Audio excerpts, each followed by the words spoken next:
Assalamualaikum warahmatullahi wabarakatuh.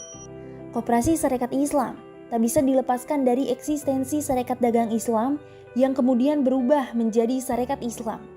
Sarekat Islam bahkan dinilai layak disebut sebagai pelopor organisasi Pergerakan Nasional Indonesia. Organisasi pergerakan yang bergerak di bidang sosial ekonomi resmi berdiri di Solo pada tanggal 16 Oktober 1905. Kemunculannya mendapat banyak sambutan dari umat hingga lahirlah Koperasi Sarekat Islam. Pendirian Koperasi Sarekat Islam semakin membuat tokoh-tokoh muslim makin bermunculan di Solo. Salah satu kawasan pusat pertokoan muslim yaitu daerah Keprabon dan Mangkunegara. Keanggotaan Koperasi Sarekat Islam sangat bersifat terbuka. Artinya, siapapun mereka, dari kalangan individu maupun organisasi, bisa menjadi anggota Koperasi Sarekat Islam. Sejumlah nama pengusaha Muslim Solo, seperti Haji Muhammad Sajat, misalnya menyumbang 1.000 gulden. Sementara Haji Abdul Fatah dan RN Gewiro Minantargo turut menyumbang modal hingga 5.000 gulden. Salah satunya Perkumpulan Budi Sampurno yang turut menyumbangkan dananya senilai 2.000 gulden. Semangat kemandirian ekonomi dari para pedagang pribumi terus berkembang pada tahun 1913.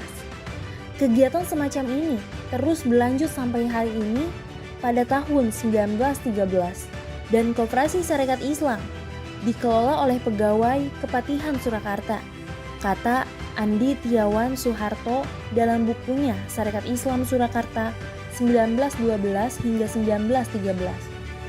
Keberadaan tokoh-tokoh anggota Koperasi Sarekat Islam juga diungkapkan oleh Residen Surakarta Van Wijik dalam laporannya kepada Gubernur Jenderal Udenburg pada 24 Mei 1913. Ia menyebut jika ada 8 toko dengan berbagai macam dagangan, mulai dari kebutuhan masyarakat sehari-hari, roti, aneka makanan, beras, hingga jual beli kayu.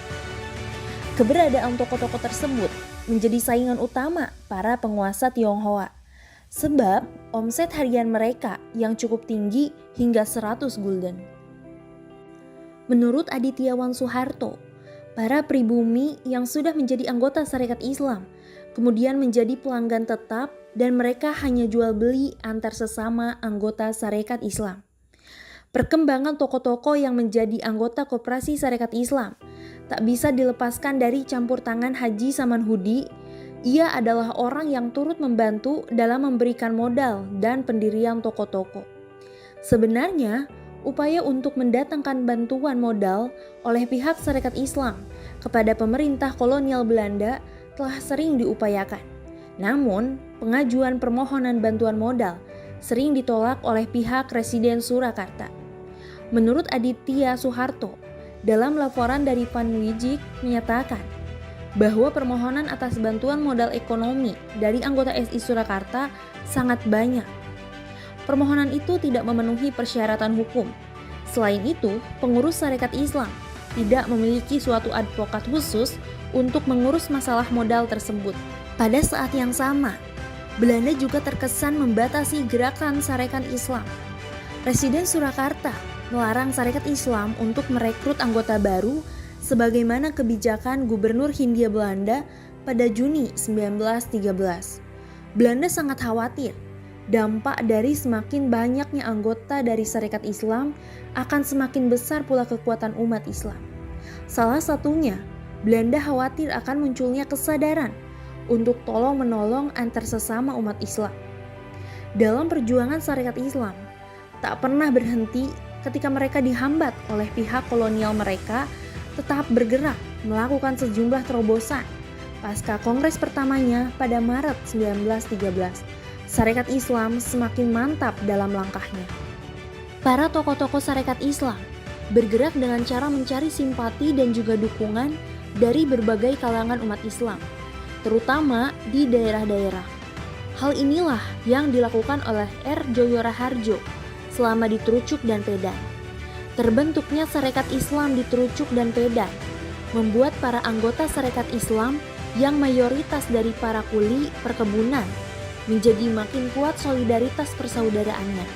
Bahkan, mereka aktif dalam kegiatan sedekah untuk keperluan dakwah Sarekat Islam. Pergerakan Sarekat Islam pada periode Mei 1913 memang cukup masif.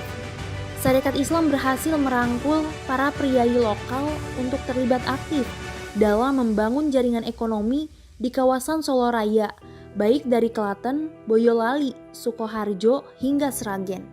Perjuangan para tokoh-tokoh Sarekat Islam dalam membangun solidaritas umat Islam di Solo sangat berhasil. Salah satunya di Sukoharjo. Hingga tahun 1914, sebanyak 500 priai di Sukoharjo yang masuk dalam keanggotaan Sarekat Islam. Menurut Aditya Suharto, pada tahun 1914, Sarekat Islam sudah menjadi anggota organisasi yang besar, sehingga larangan dari residen tidak sekuat pada tahun 1912, pada masa awal kemunculan Sarekat Islam. Nyatanya, pendirian koperasi dalam jajaran Sarekat Islam tidak hanya terjadi di Solo. Kemudian, ekonomi juga ditunjukkan oleh Sarekat Islam Cabang Bandung.